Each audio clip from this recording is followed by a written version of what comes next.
My guest today is Lee Sult, a seasoned cybersecurity expert and investigator with extensive experience in digital forensics and incident response. He's a chief investigator at Binalyze and has a strong track record at prestigious organizations like Trustwave-SpiderLabs and Palantir. Lee has supported the U.S. Secret Service and managed complex cybersecurity incidents for Fortune 50 companies. As a co-founder and former CTO of Horangi Cybersecurity, Singapore's first cybersecurity startup, Lee's leadership and collaboration skills have significantly impacted the region's cybersecurity landscape. Passionate about mentoring, Lee actively contributes to the cybersecurity community and supports up-and-coming entrepreneurs. Thank you so much for being with me on the show today, Lee. It's a real honor to have you. Awesome. Thanks, Chris. It's a real honor to be here. I always love talking with you guys and really happy to be here today. Awesome. To get started, why don't you tell me about what Binalyze does and what you do there? Sure. So Binalyze is an investigation automation platform or incident response automation platform. So the platform itself handles the collection, the analysis, and portions of the reporting for an incident response case. We also do traditional e-discovery and digital forensics, but our real bread and butter is larger cases. I mean, to give you kind of a concept, we just helped one of our partners with a 250 endpoint case a couple of days ago, or a couple of weeks ago at this point. And we knocked that thing out from the time the contract was signed until the preliminary report was issued. It was 14 hours start to finish in a single day. Wow. And that includes very deep forensics and initial assessment or root cause analysis. So we do things at large scale too, tens of thousands of endpoints. So it's really about speed and automation and accuracy. And I'm sure we'll talk about that a bit more later. And as for my role, I handle everything post-sales, everything customer-facing post-sales with the exception of engineering support. So that's customer success. We like to put investigators in front of investigators, so that we can answer those technical questions. We also have a small professional services team. We don't respond directly to incidents. It's more to support our enterprise customers or our MSSP and consulting partners. Maybe they don't have malware analysis capabilities, or maybe they accidentally go over capacity, or they encounter a large case. We have formal crisis management experience. And then lastly, I manage the threat research team. Very cool. So not very busy at all, right? Yeah, exactly. Can you briefly describe your journey into digital forensics and incident response and what initially drew you to this aspect of cybersecurity? Sure. It started the passion started at an early age, and I grew up during the hacker era. So, seeing Angelina Jolie on hackers, of course. I was on Usenet and the SoldierX forums and bulletin boards back in the day. And my dad was a homicide investigator at the time. So it was kind of like the perfect storm to, kind of grow up with a hacker mindset, grow up understanding how to formally structure an investigation and investigation methodology. Fast forward, my first job was at 16 doing IT stuff. I was getting experience with servers, Active Directory, Exchange, as well as workstations. And then 20 and a half years old, which is the youngest you can work at a police department. I was a civilian contractor there. Did mostly dispatch, but I also got to do some forensic examinations in traditional crimes.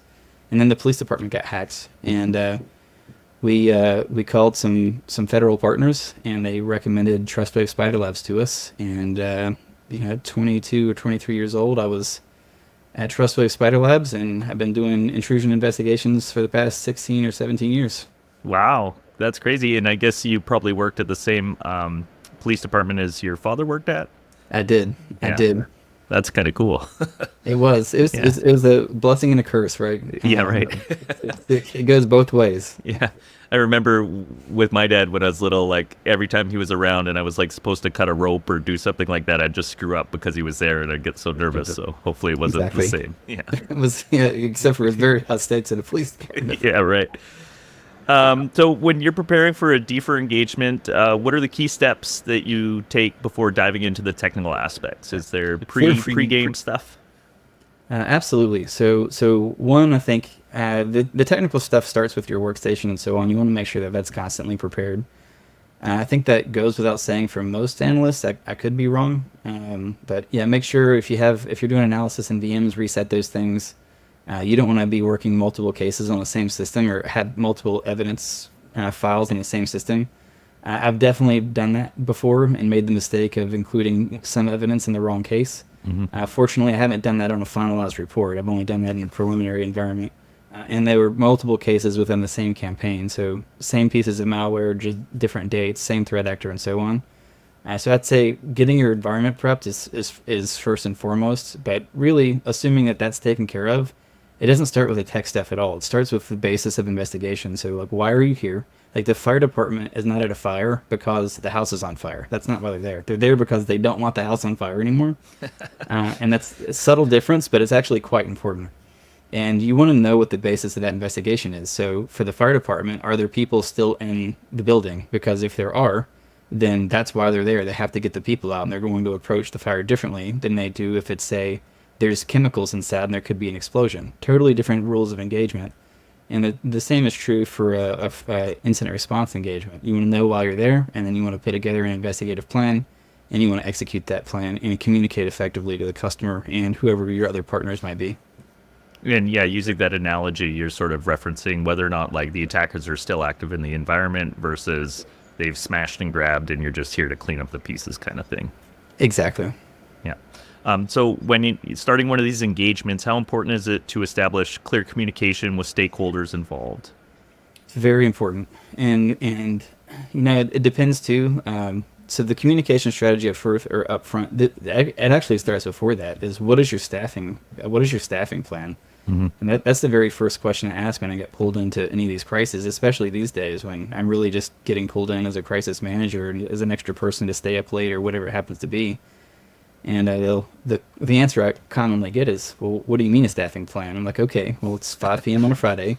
Yeah. Who is working all night tonight? And inevitably the answer is everybody. Like, okay, when are we briefing in the morning? And the answer is 7 a.m. I'm like, who's going to be on that briefing? And the answer is everybody. And I'm like, no, we're not doing this. Yeah. Let's get this back and be sustainable so that we can continue to get answers through the weekend and into next week, because this is not going to be an overnight one and done. Right. So it starts with that, setting some real expectations and putting some real crisis management procedures in place. And then understanding, how does communication flow? Are communications around findings, are they getting siloed? And like, are there multiple investigative groups that are doing different things for, you know, that's important in some environments, especially offline or classified environments. Financial environments, it could be important too, where you don't want to mix regulated data. Are communications going to occur through outside counsel or internal counsel, so on and so forth. So it's actually quite important. Who are you talking to and how frequently, and who's getting on the call? Yeah. Yeah. And I really liked how you talk about staffing in a sustainable way. I think this whole industry is very guilty of trying to solve problems by defying gravity or turning everybody into a superhero, and it isn't sustainable. And then when you get tired, you make mistakes and things get dropped, and people get burnt out, and yeah, it's not good for anybody. Do you recommend any different communication tools? Like, I know internally we use Slack to talk to each other. Is that a good platform for getting everybody on the same page, or does it depend on the context? I'm going to put my entrepreneur hat on here. From a crisis manager perspective, I don't really care. There's synchronous communications, there's like asynchronous communications, and then there's like Slack, which is kind of, you know, Slack messages or whatever that are just kind of in the middle, kind of synchronous, kind of asynchronous. So there are those modes, and then there's verbal and nonverbal, and then of course in present. And then you want to make sure, we won't go into it here, but you want to make sure you're using the appropriate communication medium for the type of communication that you're establishing.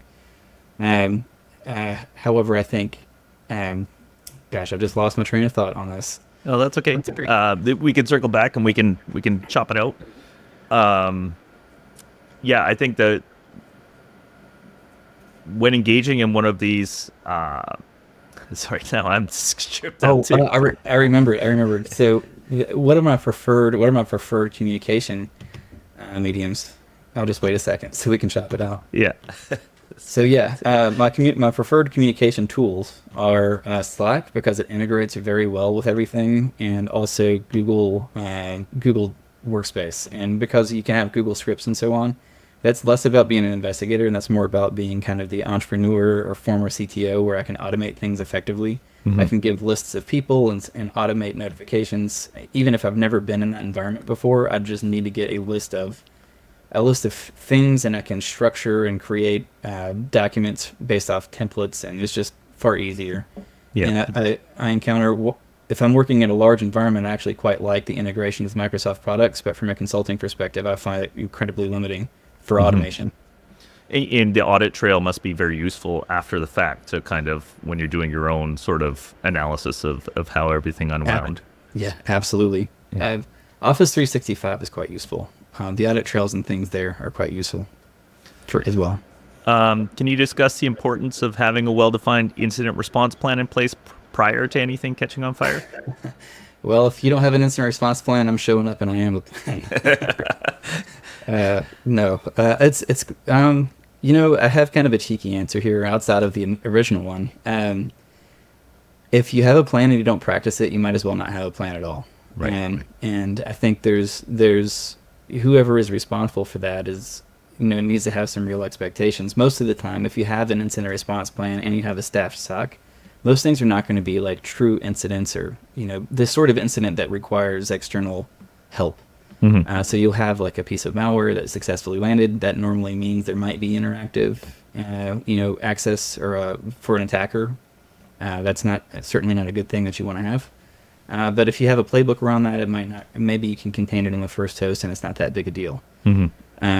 But there are going to be events where you don't have a playbook or you don't necessarily have a plan, and that can't necessarily be practiced. And that's when you're going to want to call somebody that's when you're going to want to call outside counsel or a third-party crisis manager, and your incident now gets much more complex. You'll have senior leaders and decision makers that are making decisions at one speed. They might be making one decision a week or one decision a day, and then your crisis manager, whoever's in charge of that, is going to be making multiple decisions a day, and then the SOC and the analysts are going to be making maybe multiple decisions a minute.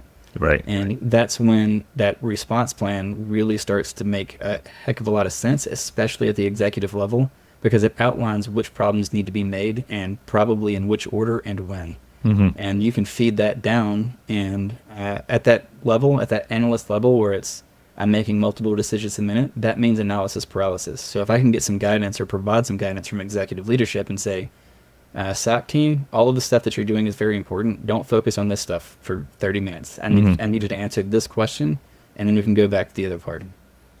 Yeah, so the steering of the ship from the sea level, and then everybody rowing and knowing what direction they're going in. Exactly. So for you as a responder who might get called by somebody having the worst day of their professional life, what are the critical actions you need to take when you first get that call? Sure. I think first is understanding who I'm talking with, and there's kind of, whether I'm going to accept a case or not, or have the ability to respond to a case or not. It really comes down to, am I talking to the highest authority in the land?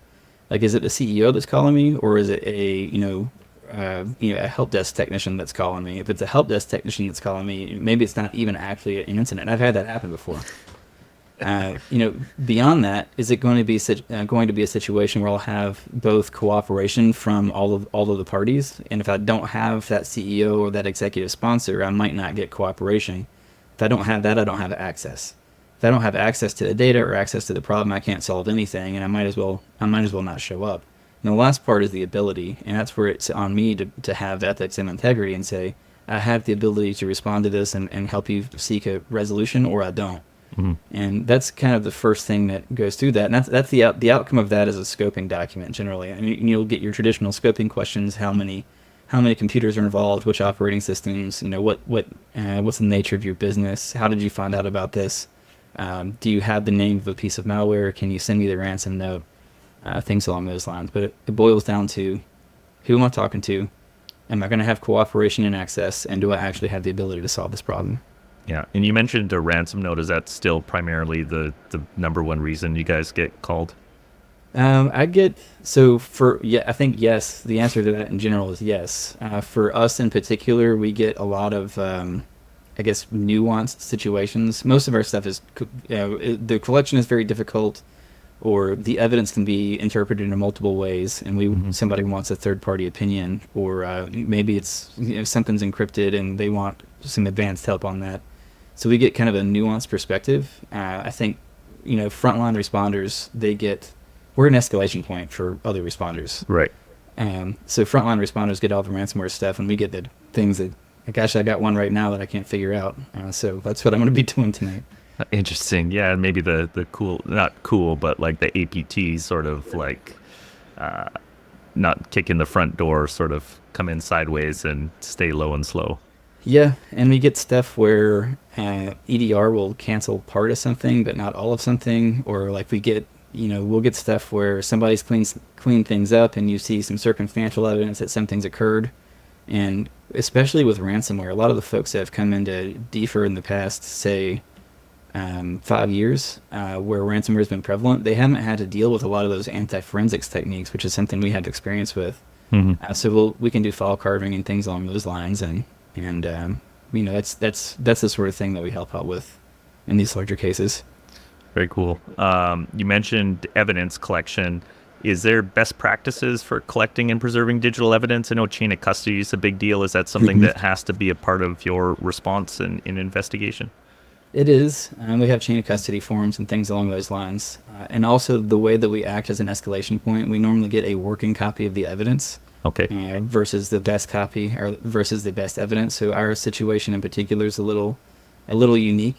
Of course, our platform supports chain of custody, but the way that I like to describe this is, again, more of a physical or a normal emergency response situation. So if you're going in after the fact, the fire's put out, then the way that you go in and collect evidence is different than if the fire is currently burning. If you're doing an arson investigation, everybody's boots are, you're going to have pictures of all those things. Everybody's fingerprints are going to be in an exclusion database. Mm-hmm. You're going to have a very clear list of who is in there, and that list is going to be sorted out before the investigation starts, most likely. Right. Versus if you have a fire, you have no idea who's going in the door first. Whichever fire truck shows up is who goes in the door, and you'll sort out that stuff. You'll try to sort that stuff out after the fact. And incident response and digital forensics is very much the same. Mm-hmm. I've had questions from attorneys and law enforcement and other private sector investigators, and they're like, "Hey, Lee, you can't do that. You can't move that file." Or I'm like, "Look, do you want me to remove the ransomware or not? Yeah. I'm going to put the fire out, and then we're going to figure out the bad things happen. That is clear. No attorney, nobody's going to argue with that." Yeah. And the reality is, it's a little bit more nuanced, but the reality is if I show up on site, all I really have to do is exclude the actions that were taken after we started putting fingers on keyboard the first time. Yeah. And anything historically prior to that is normally admittable, assuming that you collect it in a forensically sound manner. And you document what you've done well enough. There's probably some exceptions, but that's a good rule of thumb. Is there any frameworks or methodologies that you use when coming in to determine if the attacker is still active in the environment or what the root cause of the incident was, or is this sort of skills developed over years and can't really be put into a step-by-step process? There is effectively step-by-step processes, and the fire analogy and the way that you handle these things, it's actually quite effective. And I think from one point, there's two pieces of it. There's containing the situation, and then there's doing the investigation, and those two things overlap, and it's a very circular relationship. From an investigation perspective, I find that documenting the MITRE framework is quite useful, but it's much more useful to me as an investigator in my threat lab. The victims, they don't care at all. They don't want to hear MITRE one bit. And for that part, we use something called the Sniper Forensics Framework, developed by Chris Pogue back in 2008, and I've taught it a lot. Another fellow, Chris Brewer, there's a lot of Chris's. He's taught it a lot too, and a lot of us have. And basically what that outlines is a very simplistic method. It's how did the attacker get in? How did the attacker move around the environment? Which systems were touched? Is the attacker still in the environment? And did the attacker take anything? Mm-hmm. And if you can answer those 4 questions, that's generally what most people want to answer. And then within that, it's based on that top level question, what data do you need to answer it? How do you get that data? And what does the data tell you? Mm-hmm. And I'll put that's the basis of my investigative methodology. I have some worksheets on this. I'll literally print them out so that my batteries don't die or whatever. I've had that happen too. Yeah. I'll print these things out. I have a physical notebook that I carry around just in case I have to brief somebody. Yeah. And that's kind of the framework for putting this investigation together. Now for the containment piece, it's generally like you go you figure out where the fire is. and then you put containment around the fire, and then you kind of go room by room away from the fire, putting out any embers and making sure that each room is less susceptible to fire. You might close doors to prevent air from getting in and things along those lines, but it's effectively the same strategy. You go hit the domain controllers, you hit all the other servers that those systems might have, that the compromised users might have logged in on, and then you start securing everything else afterwards. That's interesting. And I'm sure it depends on like the size of the organization, how many computers are involved, all that stuff. But like, there's got to be sort of phases, you know, you come in, you put out the fire, and like you're saying, going around closing out rooms and stuff like that. Like, how long does it generally take at, you know, I don't know, let's say a mid-sized organization, couple hundred endpoints? Maybe that's not a great example, but like, what's a general length of time before you can walk away and say everything's good? If we have cooperation, it's possible to achieve containment in a day. Wow. If you don't have cooperation, it can take weeks for a couple of hundred endpoints.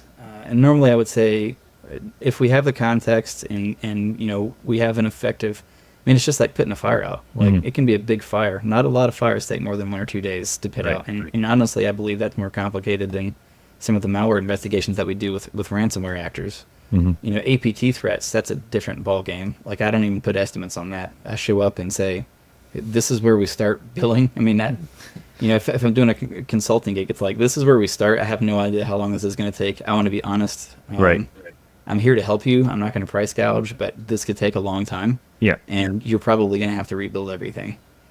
Yeah, because you can't be sure that they're not in there or have some kind of backdoor or something.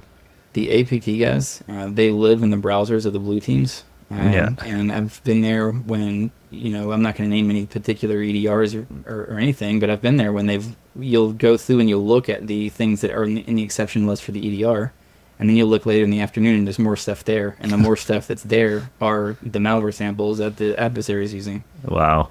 Yeah, and there's no authentications, by the way. There's no authentications in the EDR's logs, which means they're in the browser of the blue team already. Wow. They're still on a session. Yeah, it's a different game, and thankfully their target's very narrow. It's not the I honestly don't enjoy those investigations anymore. Yeah. They're just so complicated, and then, you know, you clear a room and then the fire comes back, and it's just a small smoldering, so like you think it's clear, and then 6 months later it starts up again, and it's you need a lot of manpower for that, and I think that's something that the government is more, you know, the better at handling than even some of the larger consultancies out there. Sure. Yeah, and demoralizing for you, I'm sure, to just be stuck in that loop. Yep. You mentioned it was a sniper framework. It's called Sniper Forensics. I mean, it's Sniper kind of Forensics. At the, you know, when the name was coined, it wasn't very provocative, or I didn't find it very provocative at that time. Of course, now, especially at the most recent events, it's probably it needs to be renamed. But it's simply, you know, another way to think of it is IPACs. So infiltration, propagation, aggregation, and exfiltration. Okay. So how do they get in? What do they move around to? What did they collect or aggregate, and what did they take? And of course, part of that is, are they still here? All right. And that's like the key elements for an incident report? Is there other types of reporting that serve different functions for different teams? For sure. You know, the executive team is going to want, I try to get it down to like a half a page. Like I try to write it like a novel, like a story, so that they can understand it. And it's not necessarily for the executive team themselves, but I know that executive team is going to have to go brief the board.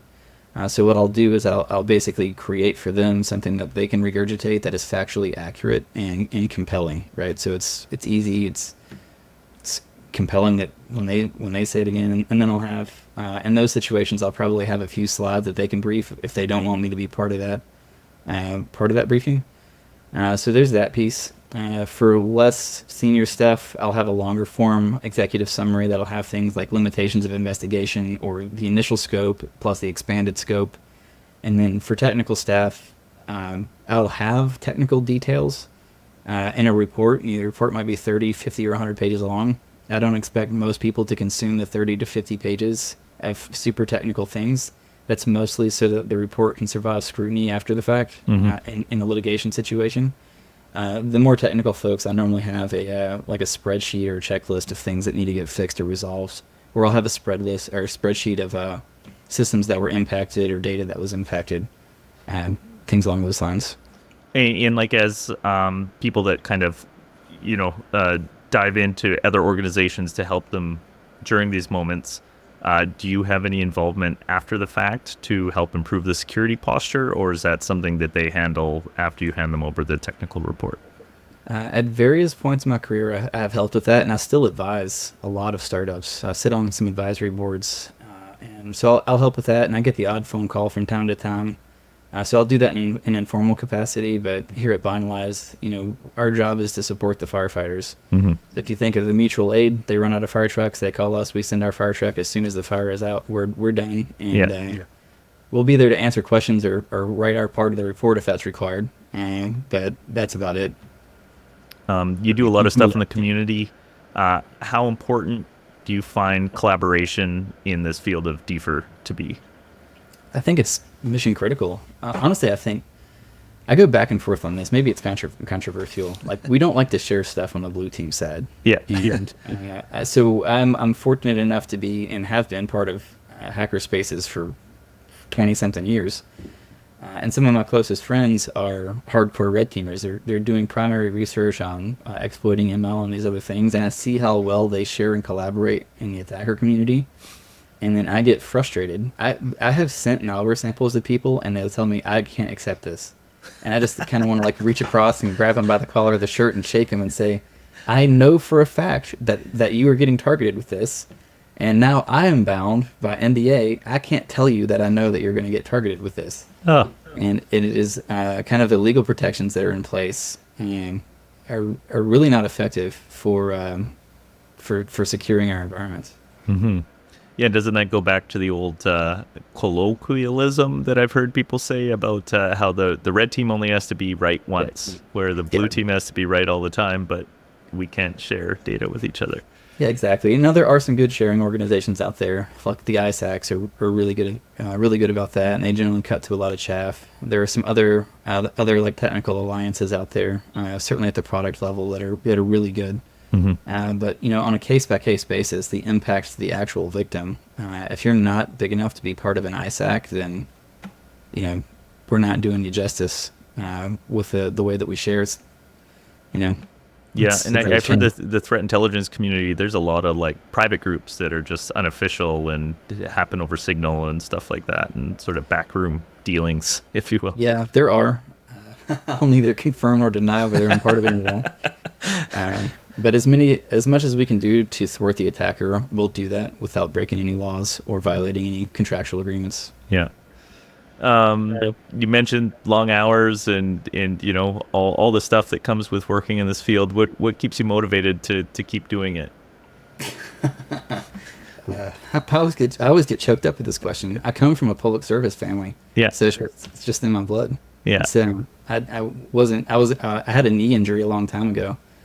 So wasn't able to get into law enforcement and wasn't able to get into, I probably could now, and I wasn't able to get into the Marines at the time. And since I've made a career doing crisis management in the private sector, and I've been contractors for, a variety of federal agencies and so on. So I've kind of scratched that itch, but it's really the passion that I was just born with it. Mm-hmm. Interesting. That's awesome, and it totally makes sense given the story with your dad. That's such a nice connection. Do you think we're getting better at it? I think it comes in waves. Okay. I think sometimes we figure things out and we do it really quickly. So I did PCI investigations. That was one of the early PFI, payment card forensic investigators. And I think we figured that out rather well, and we got it so right that it's not as much of a thing anymore. Mm-hmm. And I think when we start to win is when we start to see the attackers change their tactics, or we start to see attacker groups break apart. So I wouldn't say that we necessarily won when Russia invaded Ukraine, but there was quite a lot of disruption in the ransomware community at that time. Mm-hmm. And those are the parts where you start to see that, the blue team is arguably winning for that short amount of time. And you can see, if you've been in the field long enough and you can pay attention to the trends and remember the history, you can see that there is a possibility for us to win and for some of this to be sustainable for not short periods of time. But it requires a lot of communication and collaboration, and those frameworks are not as effective as they need to be. Yeah.